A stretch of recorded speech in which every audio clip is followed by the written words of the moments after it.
My husband said he would leave me in a heartbeat if his deceased wife walked through the door, and I had to do damage control while feeling like crap because we were with our friends. Posted by you/no context 7758. My 34F husband, 37M, was married once before me. She was his high school sweetheart. They started dating in their junior year, survived long distance during college, and got married when they were both 23, very shortly after graduating. She passed away unexpectedly at age 26 from an aneurysm, which obviously devastated him, especially because they were so young. They never had children. He contemplated never remarrying because he was so heartbroken, but we ended up meeting about 4 years after that. We got married when I was 31, and he was 34, and we now have 2 children. Last night, we were at a friend's potluck gathering. Everything was going well until one of our friends brought up a new topic related to relationships. She is newly divorced, so the conversation was about her divorce. Others chimed in with stories about past relationships from high school, college, etc. I mentioned that I never thought I would get married because my luck with men had always been terrible until I met my husband, and I said I felt very lucky to have met him. After a little while, my husband brought up his deceased wife. Everyone knows he was married before me and that she passed away. He was talking about her and then dropped a bomb, saying, if she walked through that front door right now, I'd pick up where we left off. If I'm being honest, it felt like someone put my heart into a blender and punched me in the gut as hard as they could. Everyone in the room could sense the awkwardness that followed. To avoid making a scene, I just laughed it off, even though I think it was still obvious that it hurt me. I just felt that if he still feels that way, then why are we married? I've never asked him to get over his wife. I have never experienced the loss of a spouse or even a partner, so I'm unsure how that feels. But I would never say something like that in front of my new spouse. After the gathering, we left, and I did not speak to him the entire car ride home or much the entire night. I did tell him that what he said hurt my feelings deeply and that we could talk in the morning once I had calmed down because I didn't want to say something mean to him. I ended up sleeping on the couch because he wouldn't leave me alone. It's now the next morning, and I barely slept. He is still sleeping. I'm not really sure what to say or what he will say. Relevant comments. Commenter. It's one thing to acknowledge a deceased partner and know that if they were alive, you wouldn't be together because you wouldn't have met in that capacity. But he was disrespectful and hurtful on another level. Did he just lob this bomb for no reason? Like, was it a pass the salt? And by the way, I would drop off for my dead wife in a second. I'd be feeling like crap and angry, truly wondering what role I play in this relationship outside of being a bedwarmer. Not the jerk at all. Ops response. He started off by saying that he had never been in a serious relationship until his first wife. He had little relationships in middle school and early high school, but she was the first one he ever felt serious about. Then he said what he said. Everything was fine until he said it. I'm also not opposed to him speaking about her, we've talked about her before. Commenter 2. He probably could have worded it better, but the only reason you're where you are is because she isn't. It's not that he doesn't love you more than anyone on earth, but she is an idea that still seems ideal in his mind. You may also not fully understand the depth of their bond, given how long it lasted. I don't blame you for being a little taken aback, but he's there for you, loves you, and is committed. Isn't that enough? Ops response. Yes, I've acknowledged that the only reason I am together is because she is gone. That is obvious, and anyone with a brain would piece that together quickly. It's just that what he said was mean. He could have kept that to himself. I would never say something like that to him or in front of him, even if I felt it. Commenter 3. Okay, what else did he say? Because I absolutely, 100% believe that he said this hurtful thing, and it has stuck in your mind, bothering you. You are not the jerk for feeling normal human emotions. Just as I absolutely, 100% believe that this is not the entire story. You laughed it off. He tried to talk to you about it, but you wouldn't listen. I mean, yeah, from what we know here, you're the jerk. You pretended you were fine with the comment, then you flipped and said you weren't. Then you refused to accept any kind of open communication about the issue. That sounds kinda like a jerk move to me, and the absolute lack of details doesn't help your case. The fact that you are willing to talk about this with internet strangers but not your partner is also not a good look. Are you the jerk for feeling hurt? Not at all. Are you the jerk for crapping all over your husband's mistake? Yes, you're the jerk. I hope you approach the morning discussion with a calm head and an open heart. I hope you process your feelings. I hope your husband apologizes for hurting you. Ops response. I did not say anything after it happened because I was shocked, hurt, confused, and embarrassed. It came out of left field. I also don't think anyone was convinced I was fine with it because my laugh came out very awkward and dry and everyone kept looking at us. I was also quiet for the rest of the night, I'm a huge chatterbox.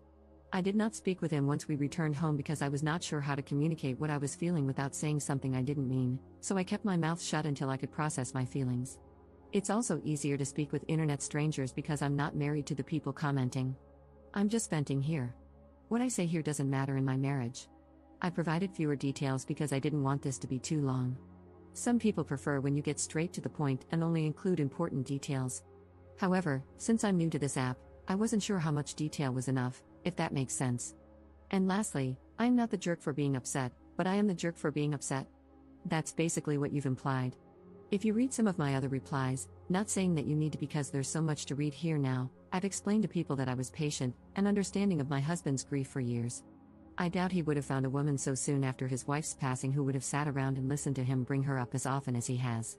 Not everyone is compassionate. Update 11 hours later. I also tried to reply to as many comments as I could, but they were flooding in, and I got a bit overwhelmed. I may still try to read and reply to them. Many brought me to joyous and grateful tears. Also, booze was not involved in the sense that he wasn't drunk. My husband is 6 feet 3 inches and almost 250 pounds. He had eaten quite a bit and had one beer. He was practically sober. Anyway, we talked. I asked him to let me go first and not to interrupt. He doesn't usually interrupt anyway. This isn't verbatim, just a rough sketch of how things went. I also included points some of you made, without mentioning that I posted about this, of course. I just want to say that I do not hate you for what you said. I understand where you were coming from. She died, and it was something neither of you saw coming. I could never ask you to get over her or to forget her because I know how much you loved her. She was your first love.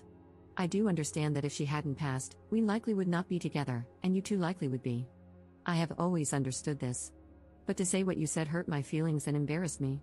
Even though her coming back from the dead is impossible, if it were, you would leave me and the children? It was probably one of the worst things anyone has ever said to me. It is clear your feelings about her are still raw, and it still hurts. I want you to get counseling, and I want couples counseling very, very soon. He then apologized profusely, teared up, and said how he did not mean to hurt me or embarrass me in front of our friends. He basically said that he thought about it before he went to sleep and realized that he should have kept it to himself. I mean, I can't be angry at him for what he thinks. He loved her, and she died. His feelings are also valid here. He also said that he would never leave me and the children and that what he said was just a poorly thought out and poorly worded statement. He wasn't thinking clearly, and when he said it, he immediately felt that maybe it came out wrong. I asked him how he would feel if I said that to him. He said, "Yeah, it's bad. I know. I shouldn't have said it. I wouldn't be happy. I know you aren't happy. I should have apologized in front of everyone as soon as I said it, or not have said it at all."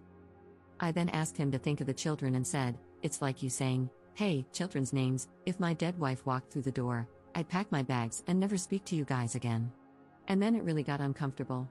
After some silence, I had no idea what to say after that. He asked me if I wanted a divorce. I asked him why he thought I would want a divorce, just to see what he would say.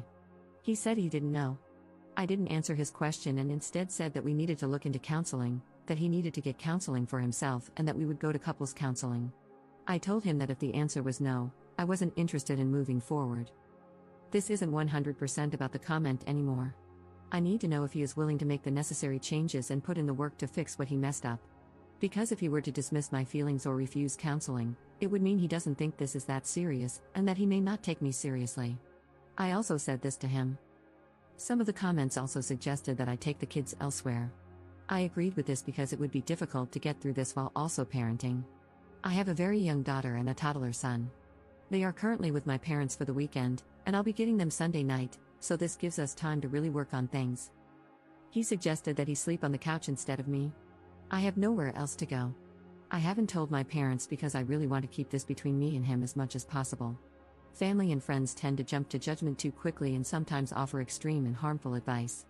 It's also embarrassing. Luckily, we both have very good insurance that will help with counseling. I told him that it seems like whatever counseling he got after her death wasn't enough, and that he wasn't consistent with it like he should have been. With trauma like that, I personally would have been in counseling for years before even considering remarriage. He agreed. He was only in it for about a year and then stopped once he moved away from his hometown. He never got back into it. He also agreed to individual and couples counseling. He kept apologizing and telling me he loved me all day. It was also so difficult to be around him because he kept looking at me. I couldn't think. It was like he would try to say something and then just stare without saying anything.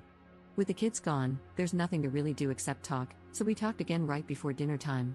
He asked me if I wanted him to cook or buy something. To be honest, I still wasn't hungry, so I just told him he could pick something up for himself and that I wasn't hungry. That prompted the second discussion.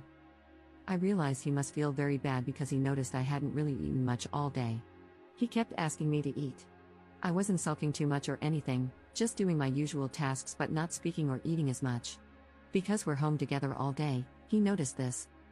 He asked me one more time to please eat dinner with him, so I agreed. During dinner, he told me that he had looked for counselors himself and wanted me to see if I thought they were okay, and that he would keep looking. Last stretch, sorry. After all of that, I told him that we can't really predict anything until we've met with therapists. I don't want him to keep saying sorry, I want work and change. And then maybe we can move forward, but this is the first step. I don't want to just leave him. I'm also not saying divorce is off the table. I think he is still hurting from her death, and his judgment is very, very clouded. If he didn't love me, I doubt he would have apologized so many times and looked for counselors on his own. A man who doesn't love me probably would have made me look or rejected going altogether.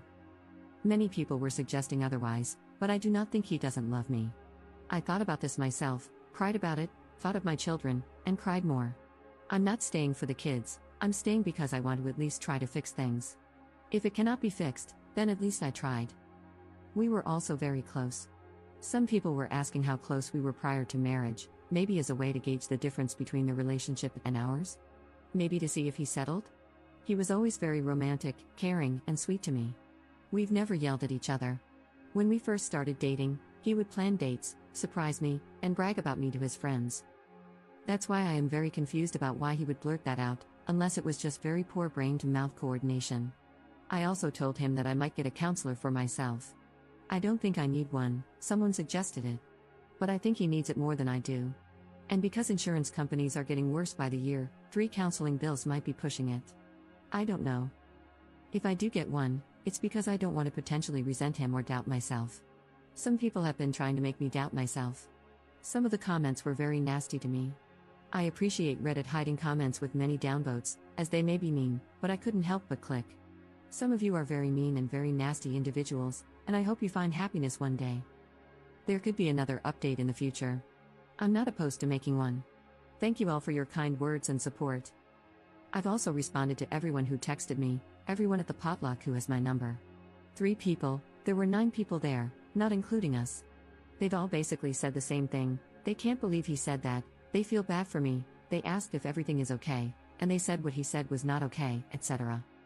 He showed me some of the texts between him and his friends, and some made me cry with how kind they were towards me, basically telling him that he wasn't necessarily wrong for thinking that, but he was wrong for saying it.